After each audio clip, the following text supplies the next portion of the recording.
Chapitre 5. L'écriture sur le mur 1.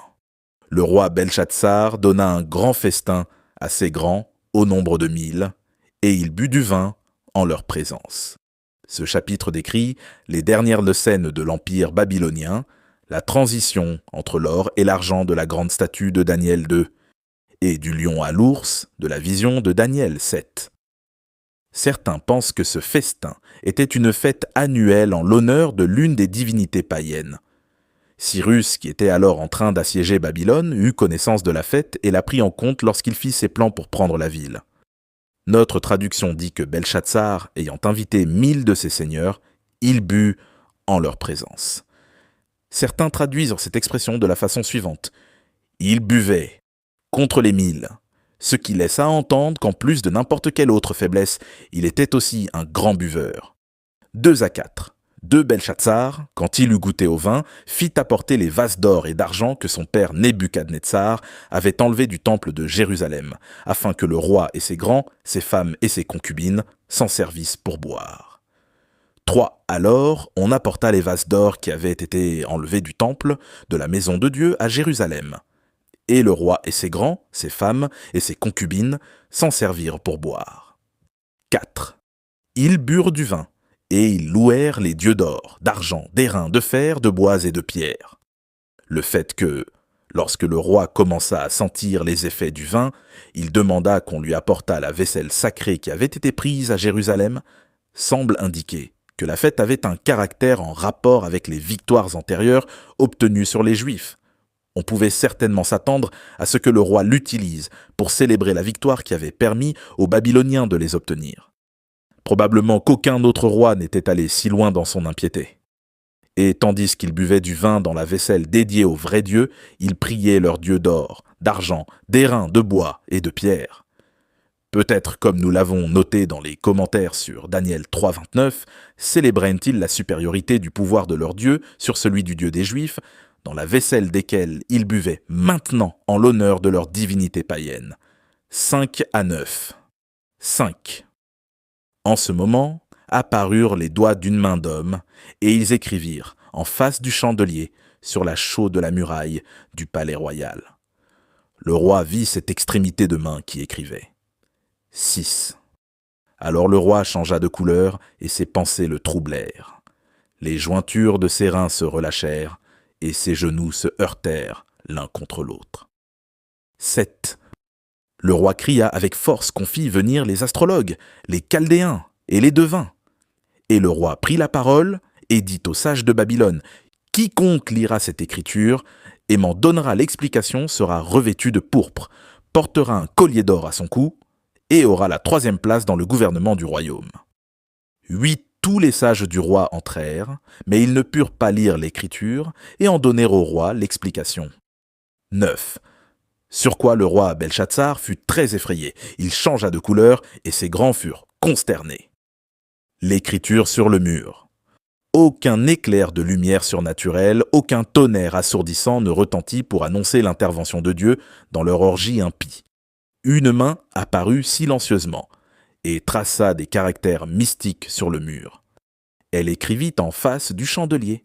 La terreur s'empara du roi, car sa conscience l'accusait. Bien qu'il ne pût lire l'écriture, il savait que ce n'était pas un message de paix et de bénédiction qui était tracé dans ces caractères resplendissants sur le mur du palais. La description donnée par le prophète de l'effet que la peur produisit sur le roi est insurpassable. Le visage du roi fut changé, son cœur lui manqua, des douleurs s'emparèrent de lui, et ses tremblements étaient si violents que ses genoux se heurtèrent l'un contre l'autre. Il oublia sa vantardise et son orgie. Il oublia sa dignité. Et il hurla que ses astrologues et ses devins viennent lui révéler la signification de l'inscription mystérieuse. 10-16. 10. La reine, à cause des paroles du roi et de ses grands, entra dans la salle du festin et prit ainsi la parole. « Ô roi, vis éternellement, que tes pensées ne te troublent pas et que ton visage ne change pas de couleur. » 11. Il y a dans ton royaume un homme qui a en lui l'esprit des dieux saints. Et du temps de ton père, on trouva chez lui des lumières, de l'intelligence, et une sagesse semblable à la sagesse des dieux.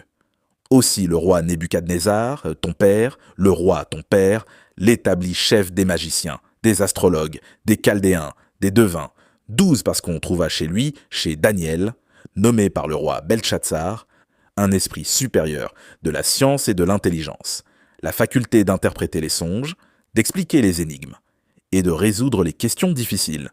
Que Daniel soit donc appelé, et il donnera l'explication. 13.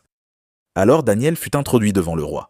Le roi prit la parole et dit à Daniel, « Es-tu ce Daniel, l'un des captifs de Juda que le roi mon père a amené de Juda ?» 14. J'ai appris sur ton compte que tu as en toi l'esprit des dieux, et qu'on trouve chez toi des lumières, de l'intelligence et une sagesse extraordinaire. 15. On vient d'amener devant moi les sages et les astrologues, afin qu'ils lusent cette écriture et m'en donnassent l'explication. Mais ils n'ont pas pu donner l'explication des mots. 16. J'ai appris que tu peux donner des explications et résoudre des questions difficiles. Maintenant, si tu peux lire cette écriture et m'en donner l'explication, tu seras revêtu de pourpre, tu porteras un collier d'or à ton cou, et tu auras la 3e place dans le gouvernement du royaume. Il semble, d'après les circonstances racontées ici, que Daniel, en tant que prophète de Dieu, ait été oublié de la cour et du palais. Ceci peut-être parce qu'il dut s'absenter à Suse, la capitale de la province d'Élam, pour régler un problème du royaume. Daniel 8, 1, 2, 27. Il est probable que l'invasion du pays par les armées perses l'avait obligé à revenir à Babylone. La reine, qui fit savoir au roi qu'il y avait une personne à laquelle il pouvait se confier pour obtenir la connaissance des choses surnaturelles, devait être la reine mère, fille de Nebuchadnezzar. Elle devait se souvenir du conseil admirable que Daniel avait donné durant le règne de son père. Ici, Nebuchadnezzar est appelé père de Belchatsar, en accord avec la coutume alors commune d'appeler père n'importe lequel des ancêtres paternels et fils n'importe lequel des descendants masculins. En réalité, Nebuchadnezzar était le grand-père de Belchatsar. Lorsque Daniel entra, le roi demanda si le prophète était un des enfants des captifs de Juda.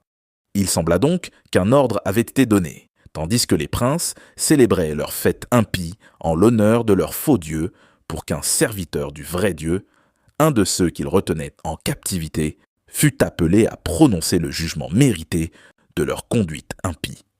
17 à 24. 17. Daniel répondit en présence du roi, « Garde tes dons, et accorde à un autre tes présents. Je lirai néanmoins l'écriture au roi, et je lui en donnerai l'explication. » 18. Au roi, le Dieu suprême avait donné à Nebuchadnezzar, ton père, l'empire, la grandeur, la gloire et la magnificence. 19. Et à cause de la grandeur qu'il lui avait donnée, tous les peuples, les nations, les hommes de toute langue étaient dans la crainte et tremblaient devant lui. Le roi faisait mourir ceux qu'il voulait, et il laissait la vie à ceux qu'il voulait. Il élevait ceux qu'il voulait, et il abaissait ceux qu'il voulait vaincre. Mais lorsque son cœur s'éleva et que son esprit s'endurcit jusqu'à l'arrogance, il fut précipité de son trône royal et dépouillé de sa gloire. 21. Il fut chassé du milieu des enfants des hommes. Son cœur devint semblable à celui des bêtes, et sa demeure fut avec les ânes sauvages. On lui donna comme au bœuf de l'herbe à manger, et son corps fut trempé de la rosée du ciel, jusqu'à ce qu'il reconnût que le Dieu suprême domine sur le règne des hommes, et qu'il le donne à qui il lui plaît. 22. Et toi, Belchatsar, son fils, tu n'as pas humilié ton cœur, quoique tu susses toutes ces choses. 23. Tu t'es élevé contre le Seigneur des cieux. Les vases de sa maison ont été apportés devant toi, et vous vous en êtes servis pour boire du vin, toi et tes grands, tes femmes et tes concubines. Tu as loué les dieux d'argent, d'or d'airain, de fer, de bois et de pierre, qui ne voient point, qui n'entendent point, et qui ne savent rien, et tu n'as pas glorifié le Dieu qui a dans sa main ton souffle et toutes tes voix. 24. C'est pourquoi il a envoyé cette extrémité de main qui a tracé cette écriture. Daniel reprend Belchatsar. Daniel tenta d'abord de détruire l'idée qu'il aurait pu être influencé par des intentions telles que celles qui motivaient les devins et les astrologues. Il dit « accorde à un autre tes présents ». Il voulait que tous tiennent pour un fait certain qu'il n'interpréterait pas cette écriture en vue de recevoir les dons et les récompenses offertes. Puis il raconta l'expérience du grand-père du roi, Nebuchadnezzar, telle qu'elle est relatée dans le chapitre précédent. Il reprocha à Belchatsar, bien que sachant toutes ces choses, de ne pas avoir humilié son cœur, mais de s'être exalté contre le Dieu du ciel. Il avait même poussé son impiété au point de profaner les vases sacrés en louant des dieux insensibles, de création humaine, et en refusant de glorifier le Dieu duquel dépendait son souffle.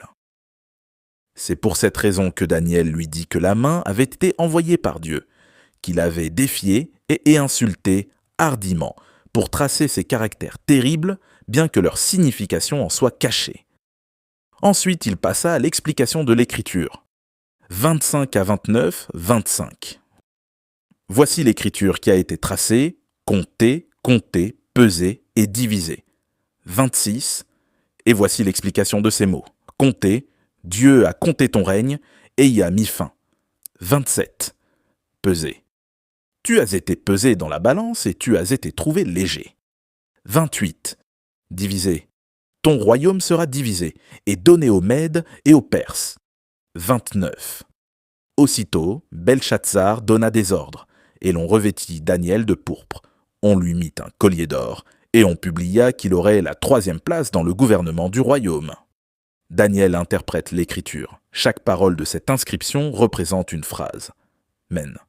Compter, tekel, peser, parsin, du radical pérès, diviser. Dieu que tu as défié a ton règne entre ses mains, et il a compté ses jours et sa course s'achève précisément au moment où tu pensais qu'il était à l'apogée de sa prospérité. Toi, qui as exalté ton cœur par l'orgueil le plus grand de la terre, tu as été pesé, et tu as été trouvé plus léger que la vanité. Ton royaume, que tu rêvais de voir subsister pour toujours, restera divisé entre les ennemis qui attendent déjà à tes portes.